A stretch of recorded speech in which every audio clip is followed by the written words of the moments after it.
Hey, Shalom, Akim Shalom. Before I begin this lesson, I want to start off by giving all glory, honor, and praises to Yahweh, Bahasham, Yahweh Shai, Bahasham Rachakorash. Double honor to the elders and apostles of Great Millstone that taught us His truth. And sincere Shalom to the hopeful elect that's out there listening, learning, and or teaching. Shalom. All right, so hey, this economy is getting ready to go into a downward spiral, straight down the toilet, man. I was just talking to some people at work, some Israelites who was, you know, one of them was going into how Trump's tariffs are fucking up the farmers' business to the point where, out here in the Midwest, and I've worked in several jobs with grain, and from what I hear, okay, it's gonna be very slow season this year, man. Okay, and that's no joke. Okay, because that's gonna lead to a lot of things, man. All right. This article right here says how Trump's trade war with China will hurt the American farmers who voted for him. All right, let's kind of get into this real quick. It says U.S. President Donald Trump has imposed an additional 145% tariffs on all Chinese imports, despite pausing his reciprocal levies on all other countries in a stunning reversal last week. But China is not backing down, saying it will fight to the end. If Trump continues to escalate what is already becoming a full-blown trade war, on Friday, China also significantly ramped up its own duties on U.S. imports into the country. To analyze which nation might blink first, CNN examined China's largest imports from the United States, soybeans, to see if and how that demand could be met elsewhere, what U.S. farmers stand to lose and more. And that guy at work was telling me how, a lot of the farmers in the area aren't even planting soybeans this year because they don't expect to sell any next year. You see? All right. It says both countries are deeply intertwined with each other on trade, though China sells about 3 times more to the U.S. than it buys. The result is a significant trade deficit amounting to almost $300 billion in China's favor, a gap that Trump wants to close with tariffs. You see, and this trade war only hurts the American people, man. It does nothing to, because America, they're trying to flex muscles they don't have anymore. America is not that superpower they used to be, where the whole world was quiet before them, man. Right? All these nations are puffing at America: China, Russia, North Korea. All right, all these other little countries that are joined with this alliance.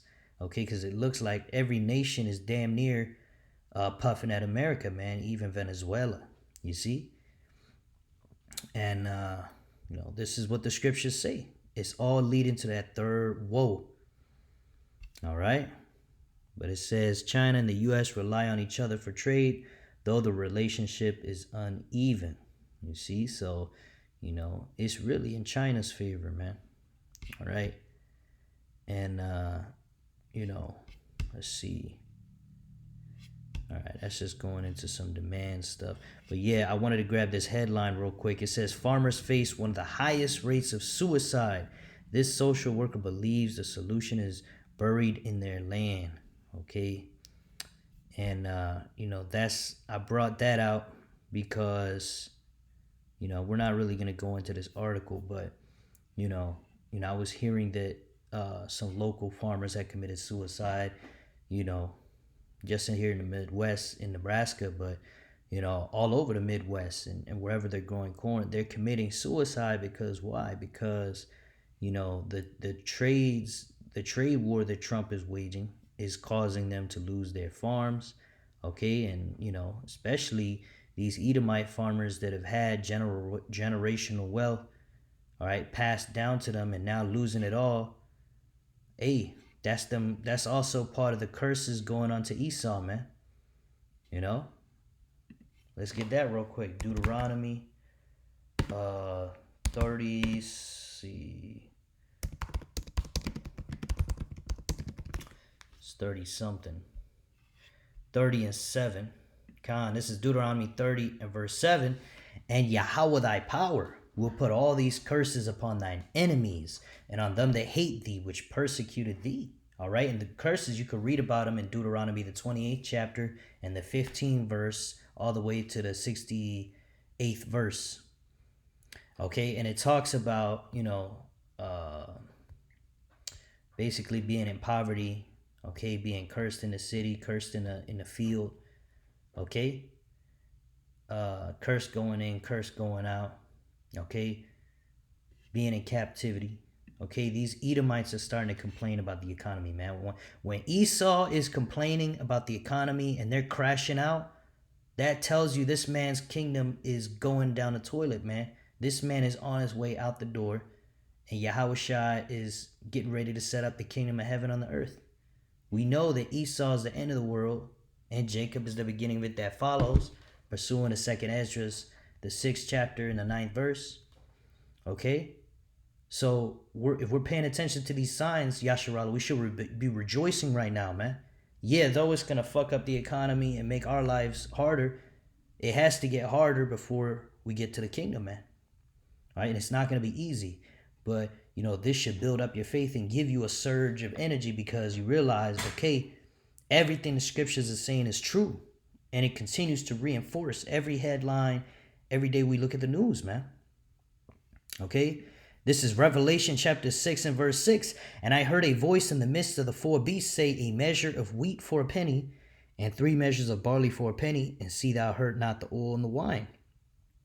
Okay, and that's going into hyperinflation, man.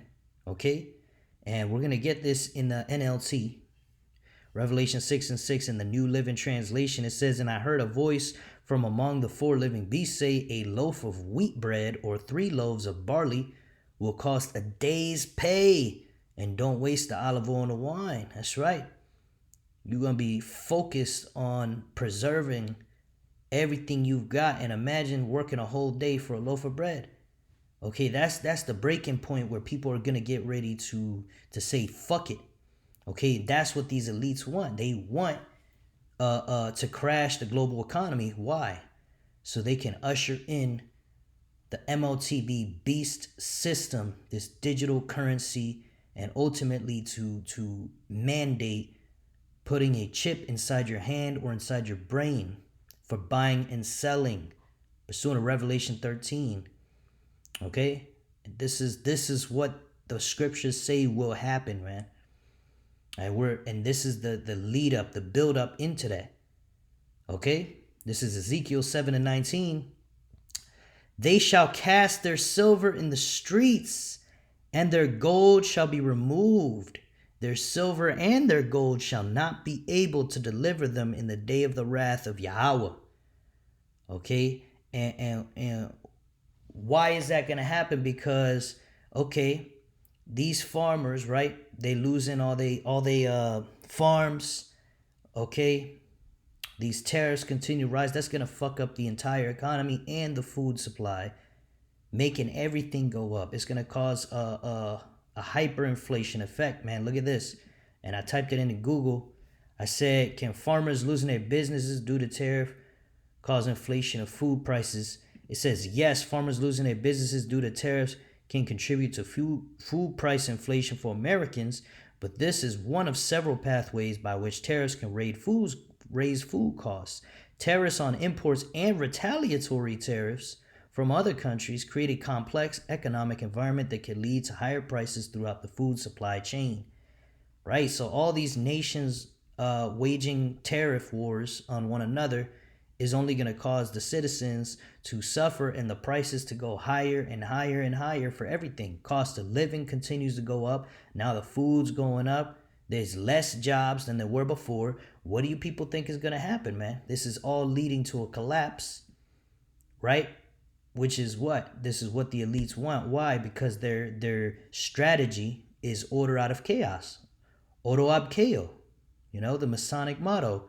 Okay, so that's how these elites roll. That's how they push their agenda. They create a problem, then offer the solution when you're backed up into a corner and begging for a solution. Because that's what they wanted to do from the beginning. You see? It says, Ezekiel 7 and 19, they shall cast their silver in the streets, and their gold shall be removed. Their silver and their gold shall not be able to deliver them in the day of the wrath of Yahweh. They shall not satisfy their souls, neither fill their bowels, because it is the stumbling block of their iniquity, man. You see? Because you Babylonians relied on your money. You relied on the strength of the dollar. That's why you out here hustling your ass off in this hustle culture. You know, working yourself into an early grave. For what? For money that you're going to end up throwing out there in the street. The dollar is going to be worth toilet paper eventually, man. Eventually, it's going to be worth less than toilet paper. You see? And that's when all hell will break loose, man. All right? And it could happen any day, man. During that Jacob's trouble, man, there's not going to be any use for cash. It's not going to be any use for silver or gold. All right? Because it's not going to matter. It's going to be survival, man. The system's going to be utterly destroyed.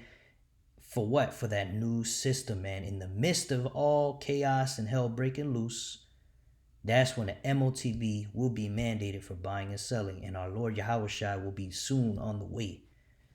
All right, Akim. So definitely keep praying and keep watch. All right. Watch these news articles, man. You know, download an app. You could get the updates. Okay. Or you could watch the news when you got time. But every day there's something happening, man, to the point where, you know, if you miss a day, you miss a lot. All right, so stay prayed up, Yasharallah, keeping the faith in Yahweh Bashim Yahushai. I pray that was edifying, giving all glory, honor, and praises to Yahweh, Bahashem Yahushai, Bahashem Rachakorash. Double honor to the elders and apostles of Great Millstone that taught us is true. And shalom to the hopeful elect. Shalom wa, abad babal. Shalom.